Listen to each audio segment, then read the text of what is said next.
Hello and welcome to Breezy Chatter. Today I'm going to be talking about the bold and the beautiful. First and foremost, thank you for all of your subscriptions. It's deeply appreciated. So let's get started. So first I want to talk about Taylor, Steffi, and Hope. So it looks like Taylor and Steffi have been talking a lot about what could possibly be going on with Brooke and Ridge because clearly they're in some type of trouble. Steffi invited Ridge over to enjoy her infamous banana cream pie with her and her mom, and that's when Hope enters and she's looking for Douglas's football, and it happens to be in the house. And Steffi makes mention that her dad is coming over, and Hope informs them that Ridge will not be coming because he's spending time with his wife and Brooke needs her husband right now. So of course they want to know what's going on, and Hope remains tight-lipped about what is going on with her mom because she doesn't really know what's going on herself besides the fact that Brooke took a drink. I think both Ridge and Hope know that there's a lot more to this story, but right now she's in crisis mode and she needs all the time and attention that they can offer. So Hope decides to give Taylor and Steffi a talking to, and she tells them that they should not take advantage of this vulnerable moment that her mom is in. She wants some reassurance that they are not going to interfere in Ridge and Brooke's marriage. Steffi is fuming. She is so upset that Hope has the nerve to come to her home and tell her to not interfere with Brooke and Ridge's marriage when everyone knows that Hope pretty much did the same thing to her when she was pregnant with Liam's child and going through a very serious scandal where she had an affair with Bill, and Hope came on the scene pretending to want to help their marriage or to bring them together, when in actuality she was just helping herself to Liam. So this is pretty much that same situation, except of course we have Brooke now in a crisis.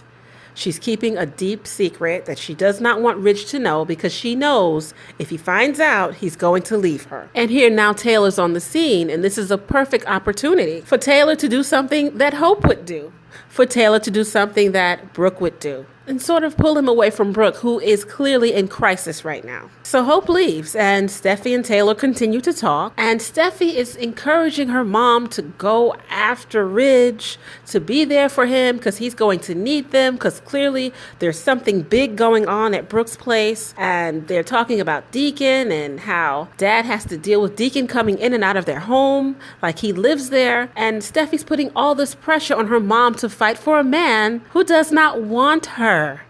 And you can see it on Taylor's face. She's not interested in fighting for Ridge. She came back to spend time with her children and her grandchildren. She did not come back to fight for Ridge's love. And although Steffi wants her parents back together just as terribly as I believe Hope wants her mom to be with her dad, Taylor's not going to fight that fight. Been there, done that, and it's over. She is over it, and I'm so glad, because although Steffi is constantly encouraging her mom, it doesn't look like Taylor's on board with Steffi's ideas. And Steffi needs to get over it. Steffi should leave her dad right where he belongs, with Brooke, because obviously he's there for all the drama. And he has not left her yet. She's always doing something, and he's always going back to her. So maybe that's where he wants to be. And maybe he enjoys the drama. Maybe it's not that big of a deal for him. We'll have to wait and see once he finds out that not only did she kiss Deacon, but they slept in the same bed together. Next up, I'm going to talk about Ridge and Brooke. So Ridge and Brooke were at AA together, and he was sitting there waiting for Brooke to reveal if she was alone when she was drinking. And he's waiting with bated breath, as is the counselor, and she takes such a long time to answer, and she finally answers with a lie. Yes, she says she was alone when she was drinking. And when she said that, Ridge held her hand, because that gave him the reassurance that he needed, because in the back of his mind, he kind of felt like she was not alone and that Deacon was involved. He knows that something else happened because her behavior has not been the same since. And of course, Hope, she's beside herself with guilt. She feels like it's her fault. She feels like the pressures of thrusting Deacon upon everyone is really taking a toll on her mom, and she really does feel like she's to blame. And then she's also throwing some blame Taylor's way because Taylor's in town. Taylor has done nothing to make Brooke feel threatened. Hope is just grasping at straws and looking for someone else to blame besides herself for being a huge source of stress for her mother.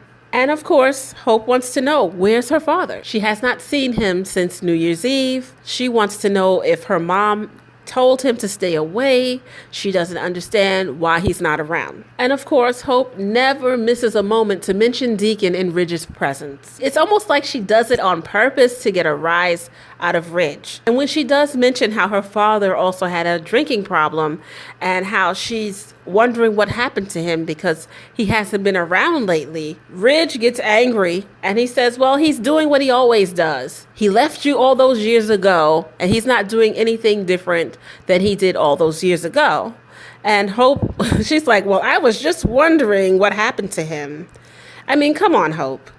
You don't have to ask about Deacon in front of Ridge. It's almost like she does it on purpose to strike a nerve, and she knows it's going to strike a nerve. Hope is what you call passive aggressive. Now, let's talk about Deacon and Brooke. Deacon is at work mopping away. He's trying to mop as fast as he can so that he can rush over to Brooke's house and tell her exactly how he feels about everything that's going on. And when he pays Brooke a surprise visit, she wants him out of her house. She said, you can go to the cabin, but you are not welcome here. And he's trying to tell her that throwing him out and telling him he's no longer welcome after she opened the door for him and rolled out the red carpet, it's gonna seem suspicious to other people why he's all of a sudden disappeared when she was so welcoming and she really fought for Deacon to be around. And she doesn't care. She doesn't care how it looks. All she knows is she does not want him around her. He's a bad influence. So Deacon finally fessed up. He told Brooke he loves her. He's always loved her. He says he's been keeping his feelings under wraps, but he's tired of doing that and he wants her to know how he feels. Because Deacon is tired of keeping his feelings bottled up, is he going to start telling everyone how he feels about Brooke, including Hope and possibly Ridge? Is Deacon going to be the one who blows the whistle on everything that's happened between him and Brooke over New Year's Eve? No longer able to live with the guilt, will Brooke finally just confess on her own? Will Hope be able to put two and two together and figure out that something must have happened involving her dad on New Year's Eve, which is why he's no longer around? Well, that is my commentary. If you liked it, hit like, subscribe, and leave comments. Thank you for your time. Until next time. Ta-ta.